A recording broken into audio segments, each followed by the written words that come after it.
Est-ce que Simone Veil vous a parlé de son expérience dans les camps de la mort? Moi, je me souviens, elle avait son numéro, parce que c'est pour ça qu'elle avait toujours les manches 3/4. Et à chaque fois, je regardais, je retenais mon émotion. Mais elle était très drôle, parce que je me souviens elle fumait. Elle correspondait pas, en fait, dans la vie perso.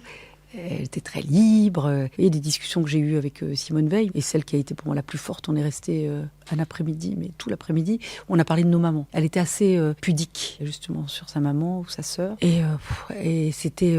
Vous avez parlé avec Simone Veil de comment on transmet ça, parce que pour rappel, Simone Veil, elle perd malheureusement sa mère à Auschwitz et sa sœur quelques années plus tard dans un accident de voiture après avoir survécu à Auschwitz. Ouais. Donc vous avez eu cette conversation avec elle. Je me souviens, un jour, elle me dit, on parlait sur la transmission, sur la bonté, sur la générosité, et elle m'avait dit une chose qui m'avait un peu frappée. Elle avait dit, mais moi, j'ai l'impression que parfois je suis un peu dure, ou je suis pas généreuse, parce que j'ai estimé que peut-être que je dis quelque chose qu'il ne faut pas que ce soit sujet à interprétation, mais ça m'avait marqué, parce qu'on parlait de nos mamans, et elle a dit, je retiens une forme de générosité, ou même de gentillesse parfois, parce que j'ai considéré que maman était la femme la plus bonne, la plus généreuse, la plus tout, et elle est morte de manière très injuste. Et elle avait le sentiment que finalement, ça paye pas d'être gentil avec les autres, d'être généreux, d'avoir le sens de l'acte gratuit, et ça m'avait beaucoup frappée.